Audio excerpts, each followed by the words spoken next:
Thank you, Kevin. Yes, as we look down over the famous Corkscrew, what a beautiful sight that is in the morning, especially from the drone. It has added a completely new perspective and one I absolutely adore. But you really get to see where we are on the peninsula, south of San Francisco and San Jose, and high above the Monterey Peninsula.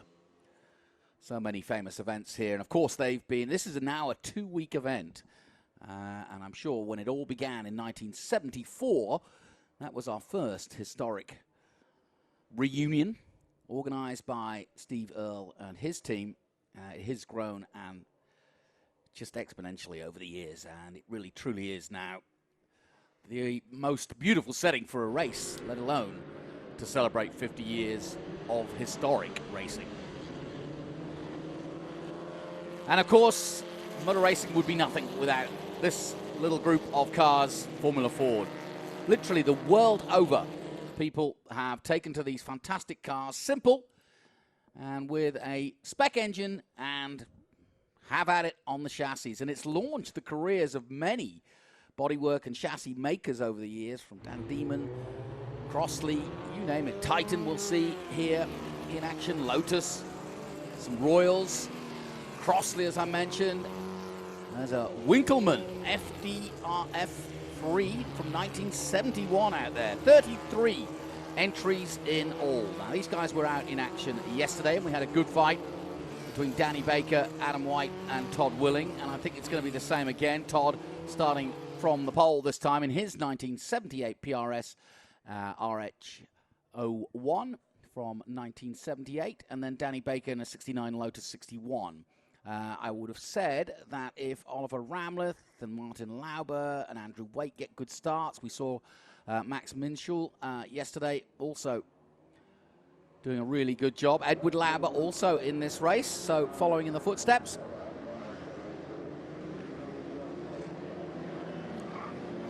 And it is a great gathering. Most of these cars obviously started in Europe. I say obviously, but started in Europe. And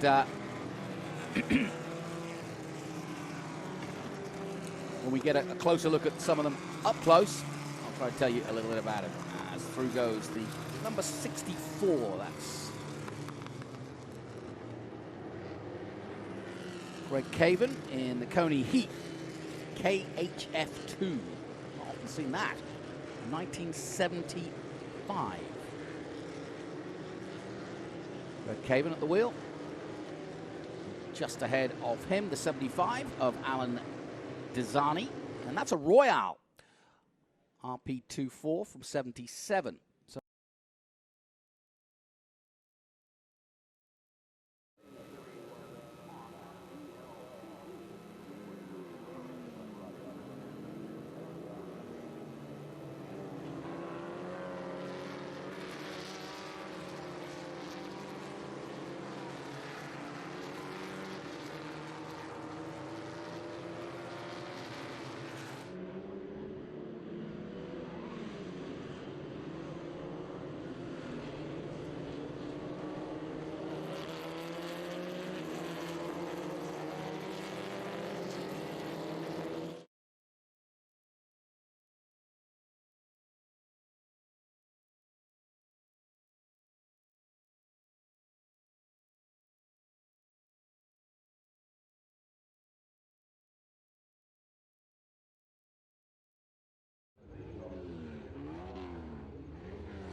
not much news on the Danny Baker car. The club race Formula Ford from the UK. Willing's car. Later season work for Bernard DeVander on multiple British Championship round victories and lap record. Second Formula Ford Festival in 78. Tested by Jeremy Shaw for Autosport magazine in 79.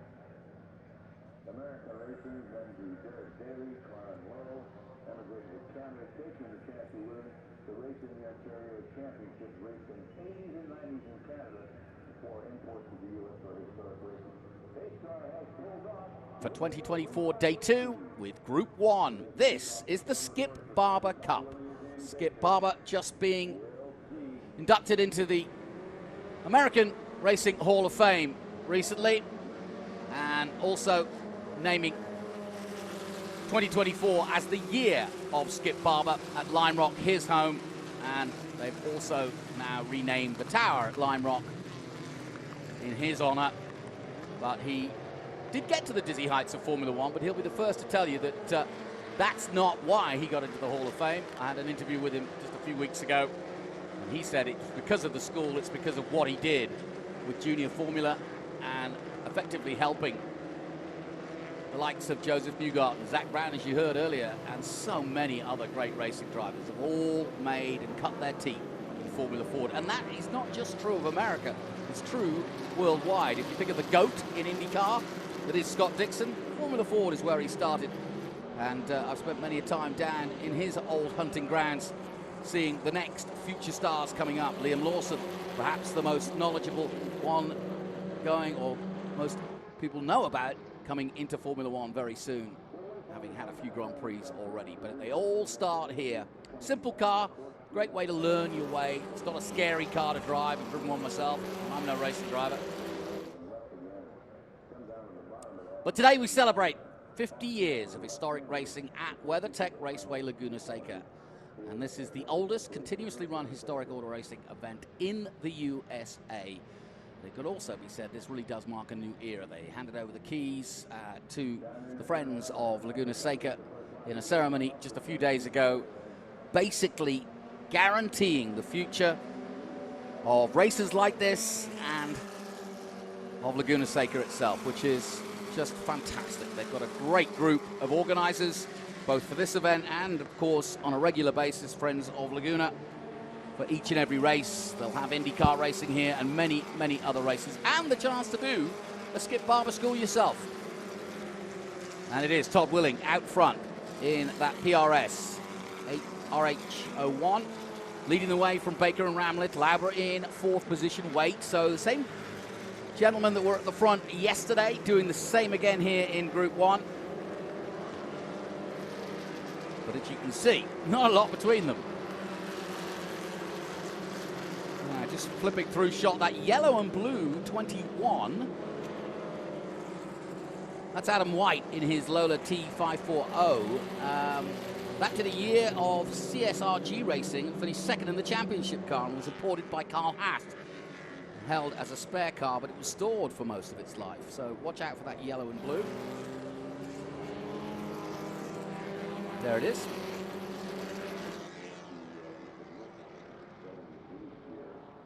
Into the rainy curve.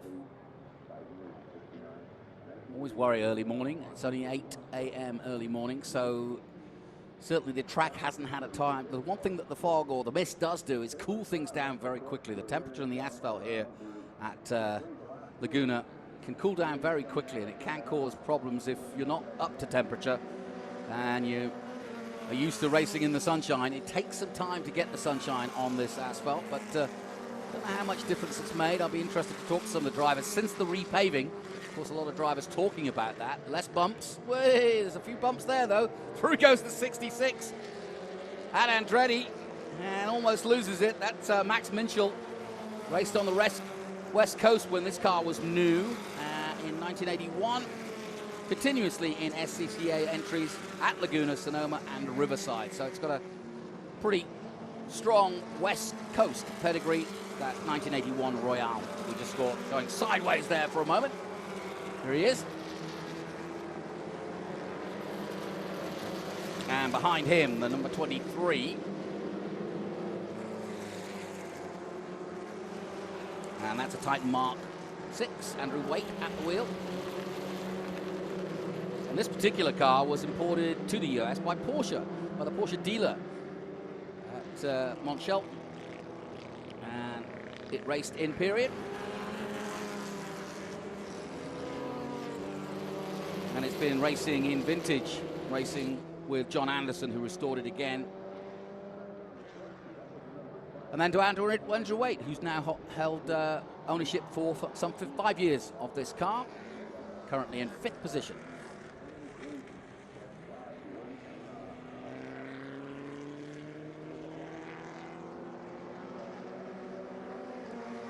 Scott Pruitt is one of the group names this year for the first time. Usually at the Rolex we celebrate a mark, and we have in the past celebrated Corvette and MG, you name it, Porsche. But this year the organisers, given it was the 50th year, decided, you know what, let's have similar groups as we always do. 2 races as we always do.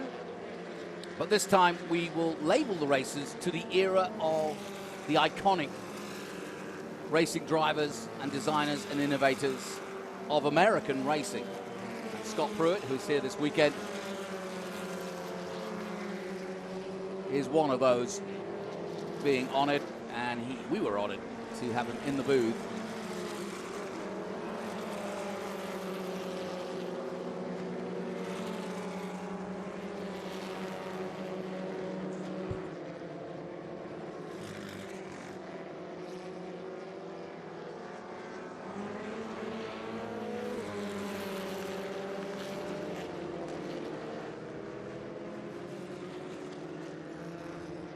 Field spreading out, though, as they head down the Corkscrew. I'm often asked, how do they get down there? And evidently the secret is you go blind up the hill, brake later than you think you should, turn in, look for the oak tree. That's what they say, and the oak tree is at the bottom of the hill. Point yourself to that, and you'll get round the Corkscrew.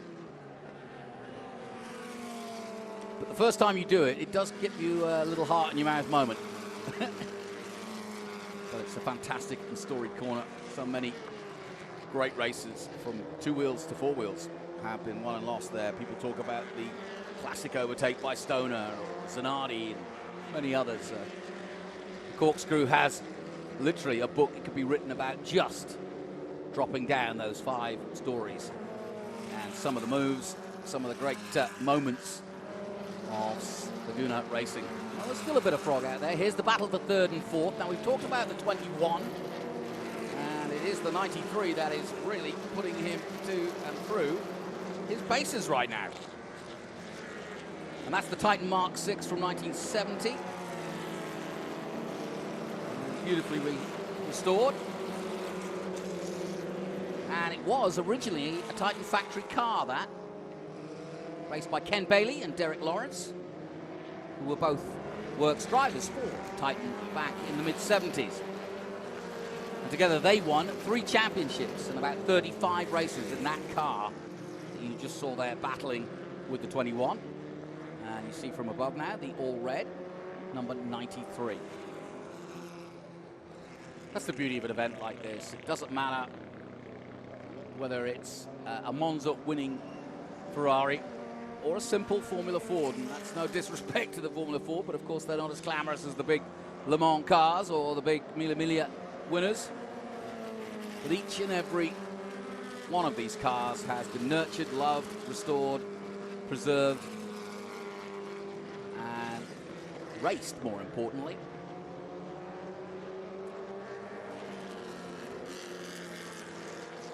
So Oliver Ramlet in that number 93, doing everything he can. And Oliver, a regular for both West Coast and actually right across America at racing. Done a lot of historic racing.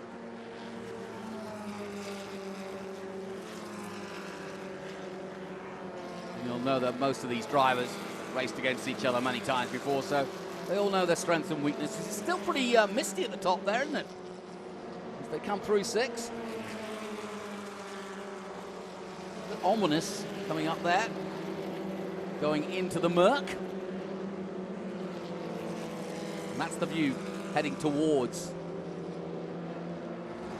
Corkscrew from the Bobby Rahal Straight. Of course, we celebrate Mario Andretti, which there is a group of Formula One cars in his honor today. We celebrate Wayne Rainey, good friend in two-wheel racing and a three-time world champion who lives here in the hills of Monterey, as does four-time world two-wheel champion Eddie Lawson. It's only when you start, ooh, big move. Wrong move there at 11. Went wide into the dust and the dirt. But no harm, no foul. And they had a simple rule when they started historic racing here. There is no clattering into each other. And if you do, and you're at fault, unless you're a world champion, you may, if you are a world champion, and we have one here, you could get a mulligan. But if you weren't, you were out of the meeting. And even the great, mighty Sterling Moss was caught out by that. Because, of course, although he was one of the greatest drivers of all time, he never won a world championship. Jenson Button could get a mulligan today, but he's driving pretty good.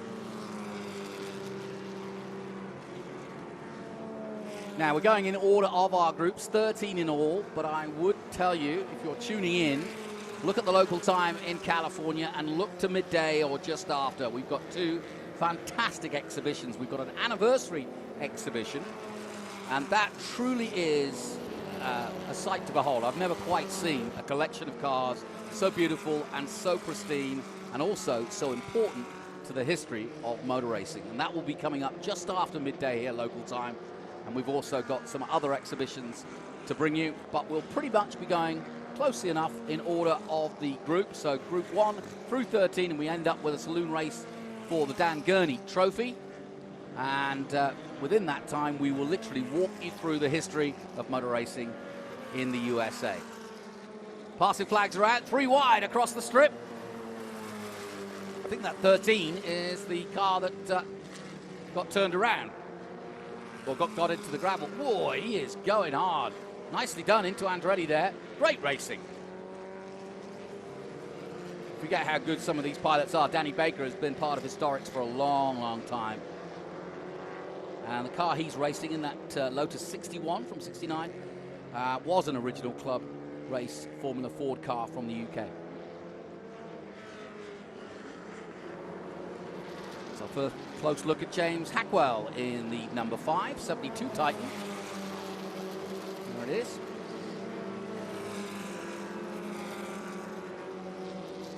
That car has been based in Arizona, Colorado, and raced in SCCA races, driver schools from 1993 to 1909.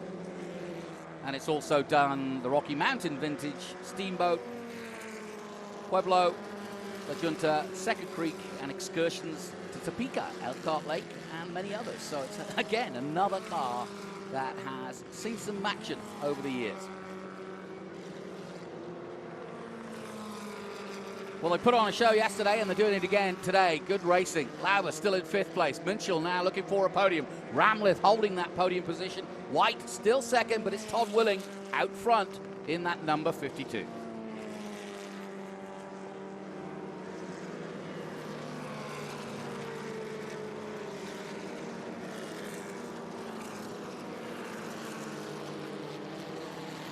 Interestingly enough, Todd Willing's car that leads the race. Whoa. Oh, no. Well, that was a big moment. I don't know how. Suddenly we saw a dust bowl, and I don't know how he got to that point. But we'll wander on. But again, no harm, no foul. He got it cleaned up, got it onto the dirt and out of the way, more importantly.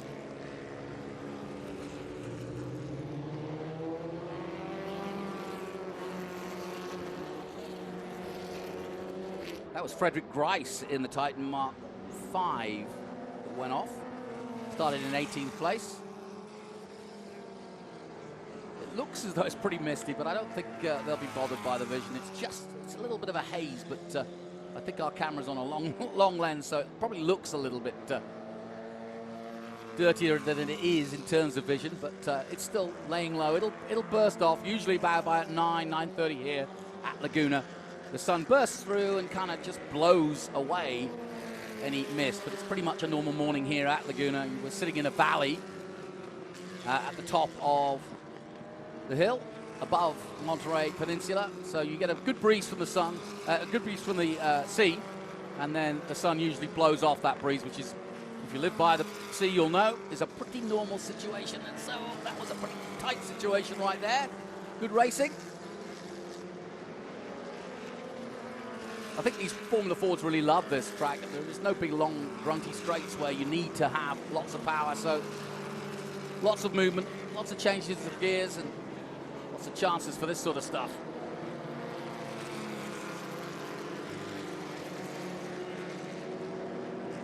Here goes the 19.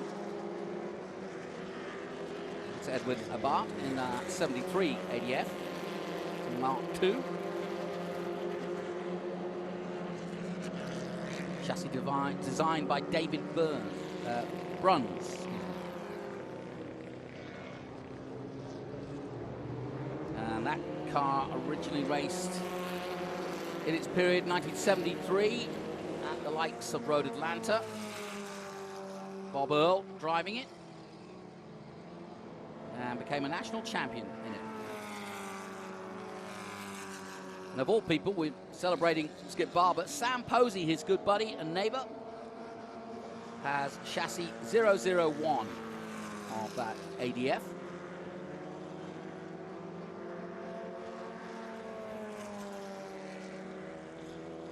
And former notable owners include Nancy James, Mike Hull, of course runs the current Ganassi team.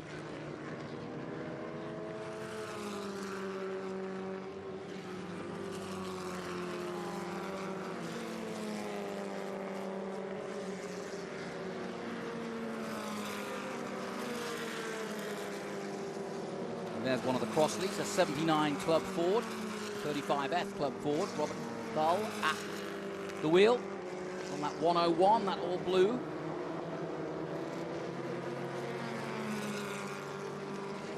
And the car, according to its logbook, is believed to be a Crossley Pacific in-house car driven by Dennis Firestone. And the picture in the logbook shows him beside his name. So there you go.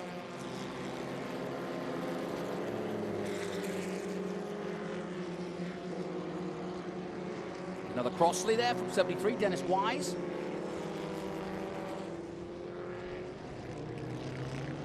Now this is raced truly at a lot of different circuits from back in the day, 76 Sears Point, here at Laguna, and just around the West Coast generally. And then also played a part in drive schools from the late 70s. So a lot of these cars have had a busy, busy time, either at historic races as they are now, or in their day jobs as learning machines at race schools for Skip Barber. And of course, there's plenty of different schools now, from Radford, you name it. But Skip Barber was the originator in many ways, and there's a lot of great racing drivers who have a lot to thank him for.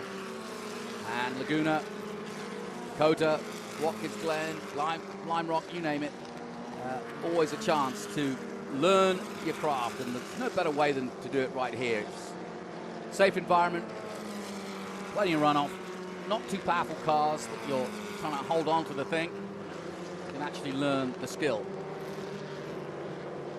Racing in close quarters. So White still leads. Ramleth now up to second place.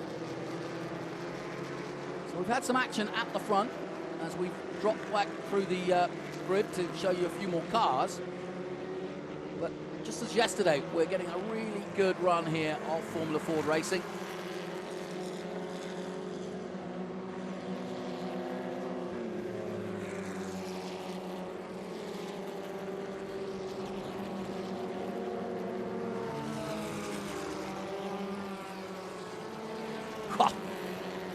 Tell you what, they're not holding back. This is the battle for the win. Well, having said that the fog was going to rise, I'm not so sure. It's getting thicker. White flag comes out, we can see that, but I have to say, having thought it was going to rise, as it usually does here at Laguna, maybe we've just got an extra hour this morning, and it's coming in, but Because of the sea breeze, it does blow off fairly quickly. So I don't think we're going to be stuck with these conditions, but you never know. Look at that! For the win. And it is White that takes it. It was close at the end. Ramleth and Minchell on the podium as well. But well done. Coming out of the mist were the gorillas of Formula Ford. Fantastic stuff. And Adam White finally taking it in that Lola T540 from 1978, and he was at the front the whole time. Ramleth made his way through. Baker was right there at the sharp end, but will take a podium. Munchell just off the podium in fourth position. Martin Lauber in fifth. Great race all the way to the end. Well, we'll see if the mist rises here on the 50th anniversary. We'll take a short break from Laguna Seca. We'll be right back.